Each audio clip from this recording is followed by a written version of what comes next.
त्या माणसाला त्यांनी लढण्याचं बळ दिलं. त्याला काय सांगितलं, तुझ्यावर अन्याय होतोय ना, मग तू प्रतिकार करायला शिक. करून करून तुझ्यावर काय प्रसंग येईल, तुला मारतील, तुझा खून करतील. करून करून काय करतील, तुला मारतील, शारीरिक त्रास देतील आणि शेवटचा हत्यार काय करतील, तुला मारून टाकतील. पण तू अन्यायाचा विरोध करतोयस, तुझी बाजू जर न्यायाची असेल, तुझी बाजू जर सत्याची असेल, तर तू सत्याच्या बाजूने उभं राहा, तू आग्रह धर. आणि म्हणून गांधींनी जे हत्यार दिलं आपल्याला, सत्याग्रह. दुसरं जे महत्वाचं आहे अहिंसेच्या बाबतीमध्ये, समोरचा हिंसा करतोय म्हणून मी हिंसा करणार नाही. लक्षात येतंय काय? म्हणून गांधीजींनी बघा, हमला चाहे जैसा होगा हात हमारा नहीं उठेगा. म्हणजे जी गांधीजींनी आत्मोल्लेख केली, मिठाचा सत्याग्रह असू दे, वैयक्तिक सत्याग्रह असू दे, आणखीन वेगळ्या प्रकारची असू दे, ज्या ज्या वेळेला इंग्रजांनी त्यांना शारीरिक हल्ला केलेला आहे, त्या त्या वेळेला त्यांच्या चळवळीत असणारा एकही मुलगा, एकही मुलगी, एकही पुरुष, एकही बाई प्रतिकार केलेली नाही आहे. ती मार खाल्लेली आहे, रक्तबंबाळ झालेली आहे, ती खाली पडलेली आहे. लक्षात घ्या. इव्हन दो लाला लजपतराय सुद्धा ज्या वेळेला सायमन कमिशनचं ज्या वेळेला आलं भारतामध्ये, त्यावेळेला जो काही विरोध झाला देशभरामध्ये आणि त्याच्यामध्ये जो लाठीचार्ज झाला लाला लजपतराय यांच्यावरती, ते कोम्यात गेल्यानंतर शहीद झाले. हेतू काय होता? हेतू असा होता, हिंसेने हिंसा वाढत जाणार. मग गांधीजी असं म्हणाले, समोरच्याच्या मनाचं परिवर्तन जोपर्यंत होत नाही की मी जे करतोय हे चुकीचं करतोय, हे त्याला उमगलं पाहिजे. यासाठी ते सातत्यानं असा आग्रह करत राहिले. बघा तुम्ही मारून मारून किती मारणार आहेस, मारून मारून काही शेवटी मला ज्यूस घेणार आहेस ना. पण तोपर्यंत तुझ्या मनातला हा जो हिंस्र अशा प्रकारचा भाव आहे, तो जोपर्यंत निघणार नाही, तोपर्यंत तूही माणूस म्हणून जगायला लायक होणार नाही. ही त्याच्यातली महत्वाची गोष्ट होती. म्हणून गांधीजी सर्वात मोठी ग्रेट आहेत या करण्यासाठी. मध्ये एका कार्टूनकारानं एक चित्र काढलेलं होतं, आफ्टर थर्ड वर्ल्ड वॉर, तिसऱ्या महायुद्धानंतर. आणि त्यानं त्या चित्रामध्ये सगळं बेचिराग झालेलं दाखवलं, सबंध जग बेचिराग दाखवलेलं आहे. आणि आपल्या सोयीसाठी त्यानं दोन प्राणी दाखवले, एक माकड आणि एक माकडी. आणि मग त्या दोघांच्यातला संवाद, ते आता माकड पुन्हा आपल्या त्या माकडीला म्हणते, चल आपण आता पुन्हा पहिल्यासारखं जगू. त्याच्यातलं गांधीने लक्षात येतं का, हिंसा ही केवळ माणसाचं शरीर संपवत नाही, तर ती द्वेष निर्माण करते. आणि माणूस समाज हा द्वेषावर उभा राहू शकत नाही, तो प्रेमावर उभा राहू शकतो. आणि म्हणून द्वेषाच्या पलीकडं हा जो काही मानवी मूल्य ज्याला आपण म्हणतो, मानवता असेल, हा सेवाभाव असेल, ही अहिंसा असेल, हे सगळे जे प्रयोग आहेत ते गांधीजीने आपल्या जगण्यामध्ये केले. म्हणून तर त्यांनी आपल्या चरित्राला नाव दिलं माय एक्सप्लेनेशन ऑफ ट्रूथ, माझे सत्याचे प्रयोग. त्यांनी सगळे प्रयोग माझे सत्याचे प्रयोग म्हणलेले आहेत. त्यांनी मी समजून घेतलं, जी चुका झालेल्या आहेत त्या चुका सुद्धा समजून घेतल्या, आणि त्या चुकातून मी घडत गेलो. म्हणजे ते असं सुद्धा म्हणलेले आहेत एका ठिकाणी की काल मी जे मत व्यक्त केलं, बघा मी काय म्हणालो, सार्वजनिक ठिकाणी काल जे मी एक मत व्यक्त केलं, आणि आज मी त्याच विषयावर जे आज मत व्यक्त केलं असेल, तर तुम्ही कालचं गृहीत धरू नका, आजचं गृहीत धरा. कारण तिच्यातलं माझं काय आहे, ते संशोधन आहे, माझं तिच्यातलं रिसर्च आहे. अशा पद्धतीनं गांधीजींचं आयुष्य जे आहे ते प्रयोग. आणि म्हणून गांधी हा फार मोठा आणि वेगळा माणूस आहे, जो तुमच्या माझ्यासारखा सामान्य असणारा, पण तो जगामध्ये तो महात्मा ही साधी गोष्ट आहे. महात्मा गांधींची तुलना येशू बरोबर करतात. आलं का लक्षात? म्हणजे येशूला ज्या वेळेला लोकांनी कुसावर चढवलं आणि खिळे ठोकायला लागले, आणि त्या वेळेला ते येशू असं म्हणाले, प्रभू हे काय करतायत त्यांना कळत नाही, ते अज्ञानी आहेत, म्हणून त्यांना माफ कर. असं कोण म्हणतोय? येशू म्हणतोय. तिथं गांधीजी ज्यावेळेला त्याला मारायला, तुम्हाला सांगतो मुद्दा एकूण त्यांना मारायला 11 वेळा प्रयोग झाला. आफ्रिकेत असताना 3 वेळा आणि भारतात असताना 8 वेळा. त्याच्यामधला 3 वेळा प्रयोग करणारा नथुराम गोडसे होता. आणि ज्या वेळेला पाचगणीला संध्याकाळची सायं सभा झाली, त्या सायं सभेमध्ये हा नथुराम गोडसे सुरा घेऊन गांधीजींना मारायला आला. तेवढा त्या ठिकाणी भिरारे गुरुजी नावाचे एक तरुण त्यावेळेला होते गांधींच्या बरोबर. त्यांनी ते बघितलं आणि त्यांनी त्या नथुराम गोडसेला पकडला जोरात आणि त्याला खाली पाडला आणि मग सगळे लोक सगळे झाले आणि त्या ठिकाणी आणि मग त्यावेळेला तो म्हणला मी गांधीजींना मारायला आलेला आहे. नथुराम गोडसे मला ह्यांचं पद्धत नाही, मला मारायला नाही आलेला. त्यावेळेला अनेकांनी सांगितलं ना पोलिसांच्या ताब्यात या, त्यांना अटक करा, अटक करा. गांधीजी म्हणाले हे त्याचं वैयक्तिक मत आहे. काय म्हणाले? हे त्याचं वैयक्तिक मत आहे, तो मला मारायला आला, माझं पटत नसेल. गांधीजी आपण त्याला काय शिक्षा करूया तुमच्या मते? तर गांधीजींनी काय सांगितलं त्याला शिक्षा? गांधीजी म्हणाले त्याची जर इच्छा असेल माझ्यासोबत राहायची तर करून. गांधी इथं समजून घेतलं. अशा त्या गांधीजींनी जे वेगवेगळे प्रयोग केले त्यातलं अनेक प्रयोगामध्ये जे तुम्ही आता मगाशी समजून घ्यायला बसलेला ते म्हणजे शिक्षण. गांधीजी असं म्हणायचे शिक्षण हे केवळ मगाशी जसं म्हटलं तसं की ते केवळ रोजगाराचं साधन असतं. शिक्षण हे निर्मितीचं साधन असतं. शिक्षण काय असतं पाहिजे? निर्मितीचं साधन. म्हणजे तुम्ही ज्या ज्या प्रकारचं शिक्षण घेताय, जे जे काही तुम्ही ज्ञान घेताय ते ज्ञान समाजाच्या भल्याचं आहे की नाही, समाजाच्या हिताचं आहे की नाही, नंबर 1. आणि नंबर 2, ते शिक्षण फार महत्वाचं आहे की ज्या शिक्षणातून स्वावलंबी विचार जगण्यात येतो. आज आहे का स्वावलंबी विचार आहे? आज काय म्हटलं जातं? आज असं म्हटलं जातं जो थोड़ा पड़ा वो घर छोड़ा, जो ज्यादा पड़ा वो गांव छोड़ा, और जो बहुत ज्यादा पड़ा वो देश छोड़ा. म्हणजे शिक्षण हे केवळ माझं घर सोडून जाणं, शिक्षण हे केवळ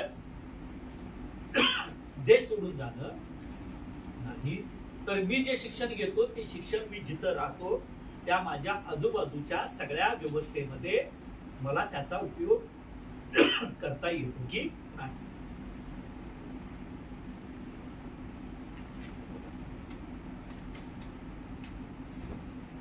म्हणून गांधीजींनी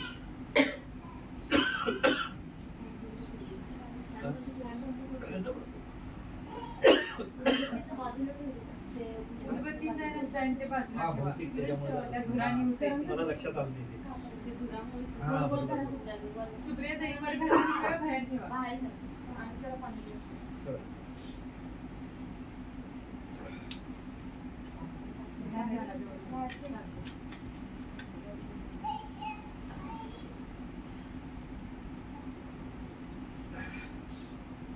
म्हणून गांधीजींनी शिक्षणाला नाव दिलं नाही ताई. नाव काय दिलं? नाही ताई. केरळमध्ये त्रिवेंद्रमला एक शाळा आहे. ती शाळा गांधी विचारानं चालते. त्याला नाव दिलंय सेल्साबेल. नाव काय आहे? सेल्साबेल. मल्याळम शब्द आहे सेल्साबेल आणि त्याचा अर्थ असा होतो स्वर्गाचं दार. आणि तिथं जी मुलं आहेत, तिथं जे शिक्षक आहेत, त्यांचा नियम असा आहे सगळे शिक्षक विद्यार्थी रोज सकाळी 3 तास शेतामध्ये काम करायचं. त्या शेतातल्या उत्पन्नावरच त्या शाळेची रोजीरोटी चालणार. सगळ्या विद्यार्थ्यांनी, शिक्षकांनी, सगळ्यांनी शेतात काम करायचं. तिथं गाई म्हशी पाळलेल्या आहेत त्या सगळी निगा करायची आणि तिथं त्या ठिकाणी सेल्फ स्टडी करायची. आणि शिक्षक कशासाठी? जिथं विद्यार्थ्यांना काय आढळेल तिथं त्या ठिकाणी मार्गदर्शन करायचं. नंबर 1. नंबर 2, रोज सकाळ संध्याकाळ सूत कताई करायची. तसं ज्याचं आता वर्ध्याचं सांगितलं तसं आजही गुजरातला साबरमती विद्यापीठ अहमदाबादला जे आहे तिथं जो विद्यापीठाचा डीन आहे तो सुद्धा खादीच वापरतो आणि शाळेचे विद्यार्थी सुद्धा खादीच वापरतात।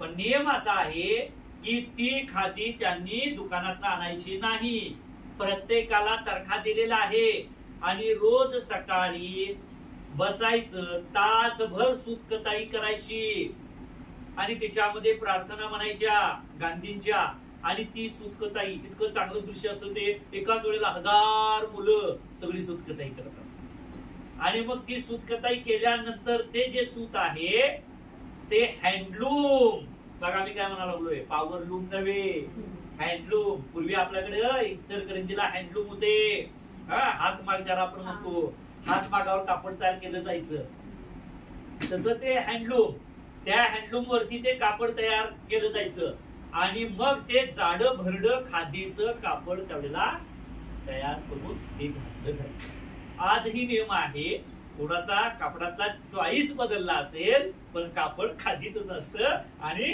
सूतकताईवरच केलेलं चरख्यावरच असतं। आलं लक्षात तुमच्या? म्हणजे मी काय म्हणालो, तुमची कापडाची गरज तुम्ही स्वतःच तयार केलेल्या कापसाच्या सूतकताईतूनच तुम्ही तुमचं स्वतःचं कापड वापरायचं, नंबर 1। नंबर 2, तुमच्या पोटाला खायला अन्न लागतं तर ते तुम्ही तुमच्या शेतामध्ये तुम्ही स्वतः राबायचं, ओके। नंबर 3, स्त्री पुरुष समतेचं मूल्य नाही तालीममध्ये, मुलगा मुलगी भेद आहे काय? नाही। म्हणजे स्वयंपाक फक्त बायांनीच करायचा असं अजिबात नाही, जेवण सर्वांना सगळ्यांना लागतं, म्हणून मुला मुलींनी स्वतः स्वयंपाक शिकायचा आणि त्यांनी स्वतः स्वयंपाक तयार करायचा। त्या सेन्साबेल शाळेमध्ये असं आहे की तिथं आठवडाभर मुला मुलींच्या ग्रुपला वाटून दिलं जातं आणि एक आठवडा प्रत्येक मुला मुलींनी स्वयंपाक तयार करायचा आणि मग हे करायचं। त्या प्रत्येक मुला मुलींनी भाज्या असेल, त्या प्रत्येक मुला मुलींनी जे काय असेल ते सगळं करायचं। एवढं करून झाल्यानंतर पुन्हा त्या मुला मुलींनी केरळमध्ये कुठेही शेतकऱ्यांचं आंदोलन असू दे, महिलांचं आंदोलन असू दे, मजुरांचं असू दे, कष्टकऱ्यांचं असू दे किंवा देशाच्या प्रश्नावरती आंदोलन असू दे, ती मुलं आंदोलन करायला तिथं मुलं हजर असतात। म्हणजे जेवढा आम्ही केरळला एक आंदोलन घेऊन गेलो, त्या आंदोलनाचं नाव आहे देश बनाओ देश बचाओ अभियान आणि आमची तिच्यात घोषणा होती, दूध दही के देश में पेप्सी कोला नहीं चलेगा। पेप्सी कोला किंवा हे जे कोल्ड्रिंक्स आहेत, हे कोल्ड्रिंक्स जमिनीतलं पाणी उपसून कारण केरळमध्ये सर्वात मोठी फॅक्टरी होती, ते गाव आहे प्राचीपुरा, आणि त्या प्राचीपुरा गावामध्ये त्या कंपनीनं 100 ते 120च्या आसपास बोर मारले। आता मला सांगा, एवढं बोर मारल्यावर पाणी काय का खाली?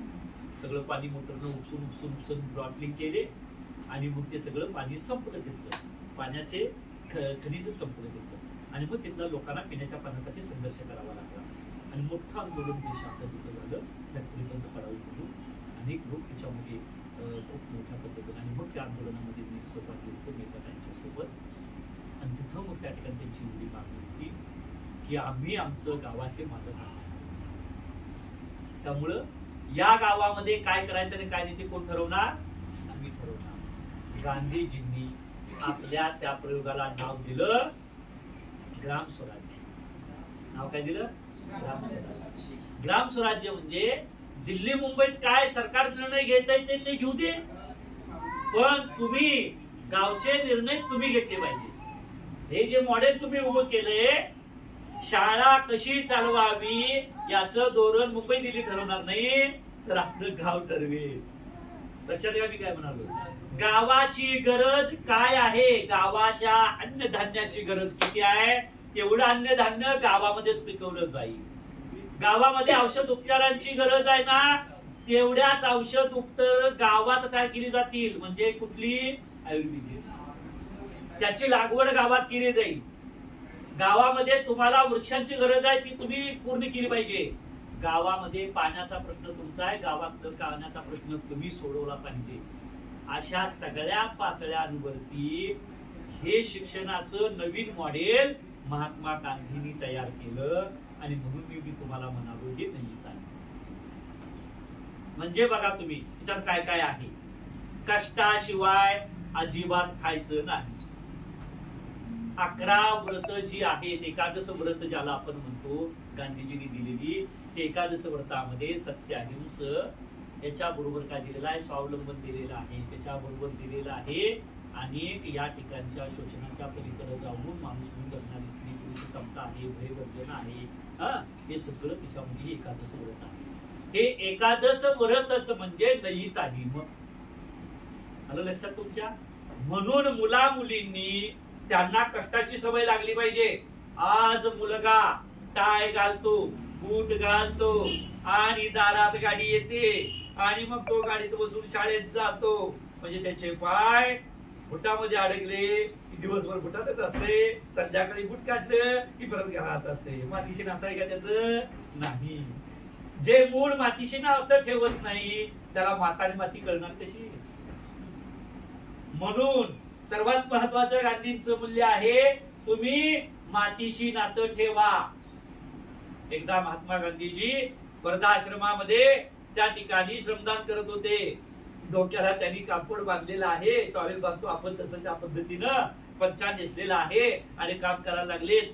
आणि एक प्रोफेसर महोदय आले गांधीजींना भेटायला आणि आले तडा तडा तडा.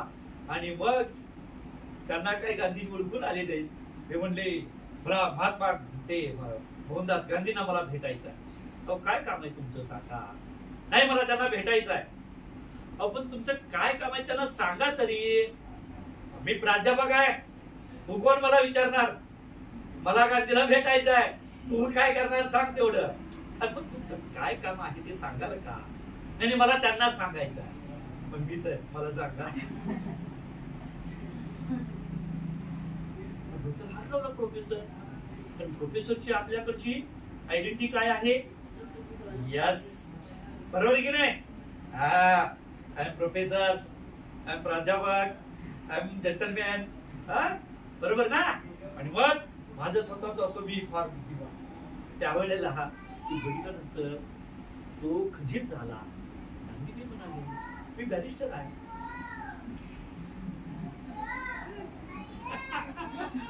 मी बॅरिस्टर आहे. श्रमाची लाज न वाटणं दॅट इज एज्युकेशन. लक्षात येतंय? श्रमाची लाज न वाटणं हे आपण शिक्षणामध्ये आज आणलेलं आहे का? नाही. आपण आज काय केलेलं आहे? श्रमाचं नातं तोडून टाकलेलं. श्रमाचं नातं तोडून टाकलेलं आहे. शेतीचे नातं तोडून टाकलेलं आहे. शेतामध्ये काय घाम गाळावेत, कष्ट करावेत हे आपण नातं तोडून टाकलेलं आहे पूर्णपणे. त्यामुळं आज मुला मुलींना स्वावलंबी विचार माहित नाही. म्हणजे त्यांचे घरामध्ये कपडे त्यांची आई धुते, जेवलेलं ताट आई धुते, त्यांचा अंथरूण पांघरून आई घालते आणि डायरेक्ट त्यांना बसमध्ये बसून शाळेत नेलं जातं. आणि शाळेत सुद्धा काय आहे? शाळेमध्ये सुद्धा त्यांचा डबा धुवायला दिलं जात नाही.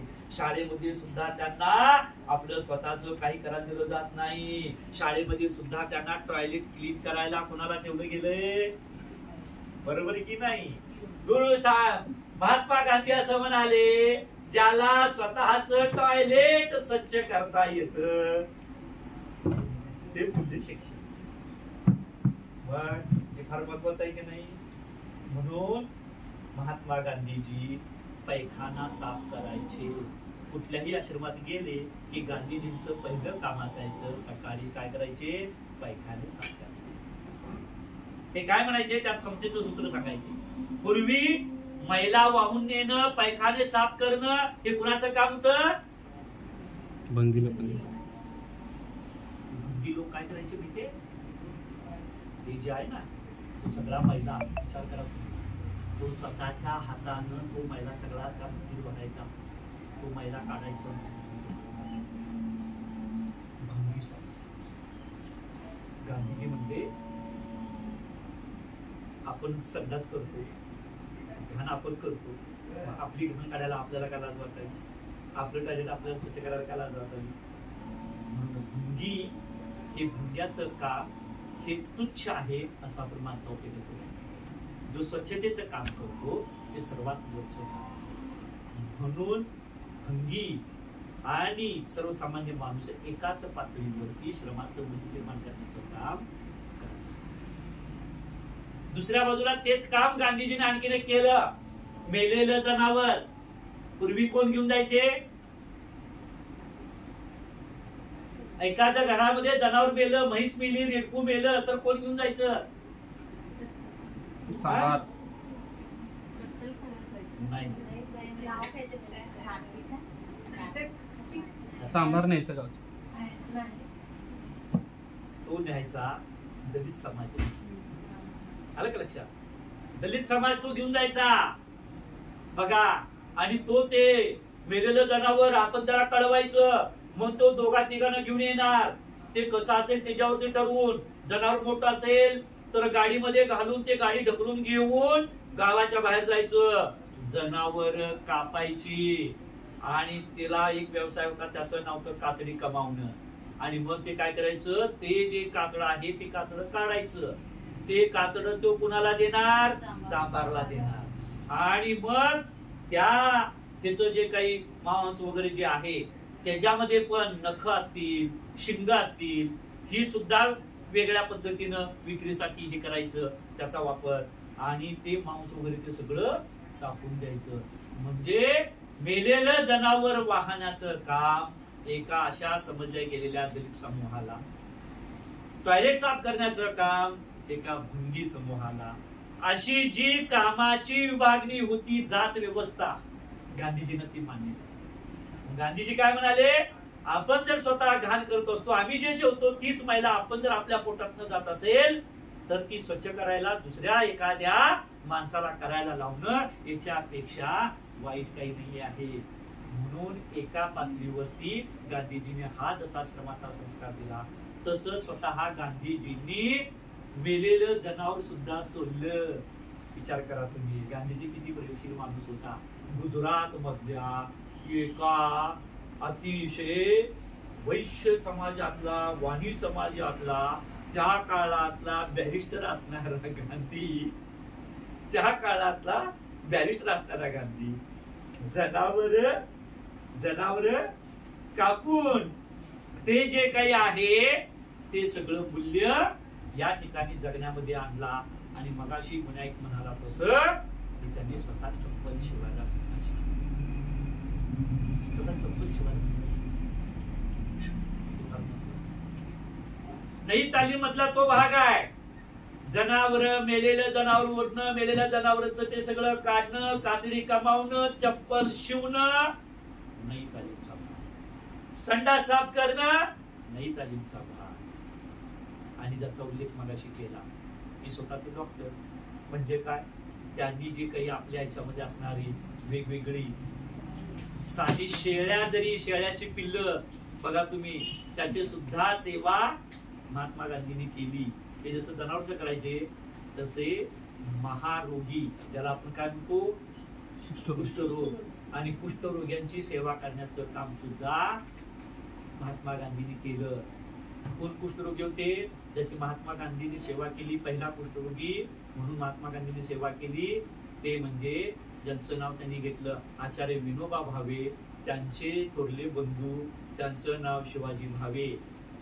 त्यांनी त्यांची सेवा केली कुष्ठरोगी असताना. म्हणजे त्यांची जखम पूर्णपणे पुसून काढणं, धुवून काढणं, त्याच्यावरती लेप लावणं, त्याच्यावर उपचार करणं, अशा प्रकारचं काम गांधीजींनी केलं.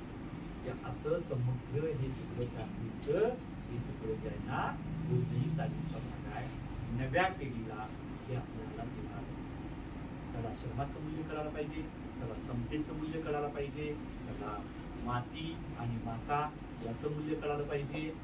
म्हणून या पद्धतीनं तुमचा शिक्षणात तो चांगला प्राध्यापक आहेस, तो चांगला सायंटिस्ट असेल, तो चांगला चित्रकार असेल, तो चांगला गायक असेल, तो चांगला वादक असेल, तो चांगला खेळाडू असेल, पण ह्या सगळ्या गोष्टी मी आता तुम्हाला ज्या सांगितल्या तो ते करणारा असायला पाहिजे. म्हणून त्याला गांधीजी म्हणाले स्वावलंबी नाही. हे सगळं शिक्षणातनं आज हरवत चाललेला आहे.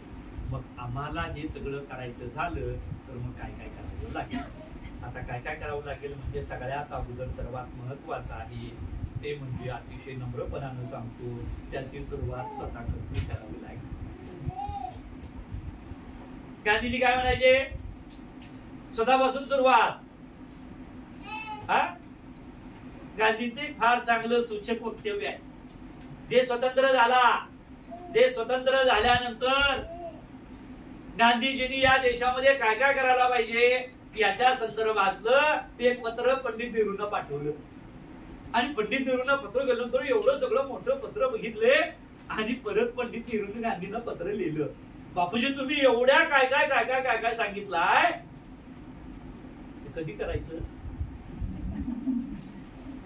त्यावेळेला गांधीजींनी एकाच वाक्याचं उत्तर परत पाठवलं, करके देखो. काय उत्तर पाठवलं? करके देखो. तुम्ही करणार आहात. गांधीजी केवळ सांगणं नाही, गांधीजी केवळ बोलणं नाही, गांधीजी जगण्याचा विषय आहे. मग मी आज कायमपणानं खादी वापरतो. आज 1 कोटी लोक खादी ग्रामोद्योगामध्ये आहेत. किती? 1 कोटी लोक. वर्षातला एक ड्रेस तुम्हाला खादीचा वापरता येईल. माझं तुम्हाला अतिशय नम्रपणानं सांगणं आहे विनायक, सगळ्यांनी वर्षातला एक ड्रेस खादीचा म्हणजे तुम्ही तुमचा पंजाबी ड्रेस घ्या अथवा एखादी साडी घ्या. पण तुम्ही खरोखरच जर गांधींच्या नाही तालमीवर तुम्हाला जर काही करायचं असेल तर पहिलं ओळख मी खादी वापरेन. नंबर 1. नंबर 2 की मी माझ्या जीवनामध्ये कुठल्याही कामाला कमी लेखणार नाही. मग ते संडास साफ करण्यापासून असेल आणखी कुठलंही काम असेल मी कमी लेखणार नाही. आणि नंबर 3 मी स्वतःच स्त्री पुरुष समतेचा पुरस्कार करेन. म्हणजे आज मी तुमच्या समोर इथं बसून बोलतोय पण माझा मोठेपणा नाही. मी तुम्हाला नम्रपणानं सांगतोय की मी माझे कपडे आज मी स्वतःच घालतो.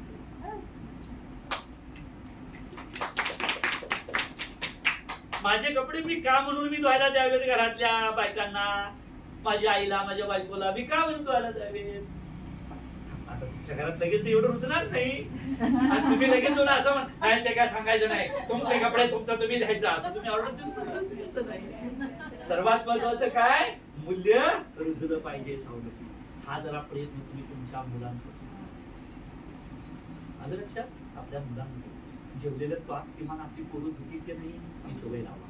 अंथरून घालायचं, अंथरून काढायचं एवढं तर ती करतील की नाही, पाणी भरायचं तर करतील की नाही, झाडू मारायचं तर करतील की नाही, ही छोटी छोटी कामं तर करायला हे मूल्य. एकदा त्याच्या डोक्यामध्ये ते झाडू लावायचं म्हणजे ते बाईचं काम आहे, मुलीचं काम आहे, ताड व्हायचं म्हणजे ते आईचं काम आहे, बहिणीचं काम आहे. हे कामाचं करत जेवतोस तू, जेवतो मी पण, झाड दोघांच आहे. संडास साफ करायला लावा घरातला मुलांना, तुमच्या मुलांना घरातलं टॉयलेट साफ. या पद्धतीने तुम्हाला हे शिक्षणाचं मूल्य तुम्हाला उठवावं लागेल. आपोआप नाही तालीम.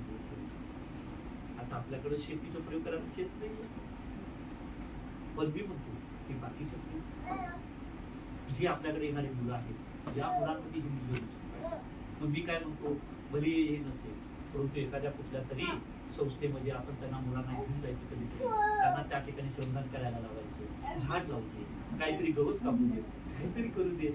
हे सगळं त्याच्यामध्ये झालं पाहिजे. म्हणजे हे सगळं प्रयोग आम्ही ना आमच्या अनाथ आश्रमामध्ये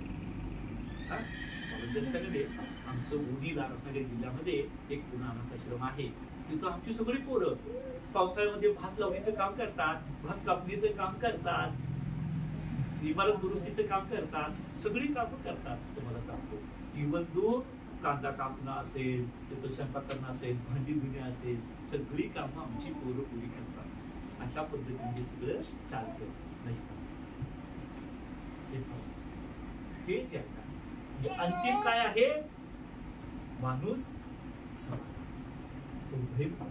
निर्भय आणि त्याला स्वतःच जगणं, स्वतःच्या दुसऱ्यावर अवलंबून या पद्धतीने हे खरं शिक्षण. हे खरं शिक्षण अनुभवावर आधारित शिक्षण. मग तुम्ही कोल्हापूरच्या आमच्या त्या शाळेला भेट दिलात का? सृजनानंदला दिलाय की नाही? काल गेलतीत की नाही? गेलते संमेलनाला घेतली. संमेलनाला गेले. अच्छा हा. ते बघा तुम्ही त्या मुलांना सुद्धा असंच कुठली वेगवेगळ्या ठिकाणी अनुभव आधारित अशा पद्धतीने त्या मुलांना सुद्धा हे सगळं जेव्हा केलं जातं थोड्यामध्ये. पण मला वाटतं या पद्धतीने त्याची सुरुवात आपण तीन गोष्टी महत्वाच्या. माझी विनंती, आज आता संकल्प करा, वर्षातला एक ड्रेस मी खादीचा वापरेल.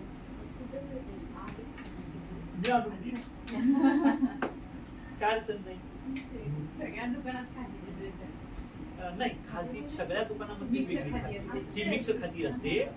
खादी भांडारामधली ही आपली खादी असते ना, खादी भांडारामध्ये ती सूतकताई करून वेगवेगळ्या ठिकाणच्या महिलांना काम देऊन आपण ती खादी तयार करू. ती आपली खादी, खादी भांडारातली जी खादी असते ना, ती खरी खादी असते. आणि तुम्हाला जी दुकानात मिळते ती मशीनवरची मिक्स खादी असते. म्हणजे उदाहरणार्थ श्रीराम टेलिंग सेंटर मोठं दुकान आहे, खादी तुम्हाला मिळते, पण ते खादी खरी ओरिजिनल खादी नाही, ती मशीनवरची आणि मिक्स खादी. पण खादी भांडारातली आपली जी खादी असते ती फार चांगली पाणी प्यायचं आहे, ओळख आहे. तुम्हाला म्हणतो ज्या कायम तुम्ही साड्या नेसत असाल, ग्रामोद्योगामध्ये वेगवेगळे साबण आहे. आज तुम्ही साबण वापरताय तो कुठला? आज तुम्ही वापरताय दुकानातला, बरोबर की नाही? त्याच्यामध्ये ॲनिमल फॅट्स असतात, बरोबर ना? आमच्या ग्रामोद्योगमध्ये कुठल्या प्रकारचे ॲनिमल फॅट नसतात आणि चांगले. मग त्याच्यामध्ये लेबूचा असतो, लिंबूचा असतो, वेगवेगळे फ्लेवरमधले, पण ॲनिमल फॅट्स नसलेले आमचे साबण. उत्कृष्ट प्रकारच्या उत्कड्या आमच्या खादी ग्रामोद्योगातल्या ज्या महिला तयार केलेल्या असतात त्या तुम्हाला. मध, ओरिजिनल मध आमच्या खादी ग्रामोद्योग ओरिजिनल म्हणतो. कुठल्याही प्रकारचं त्यात काही प्रोसेस करून केलेलं नाही.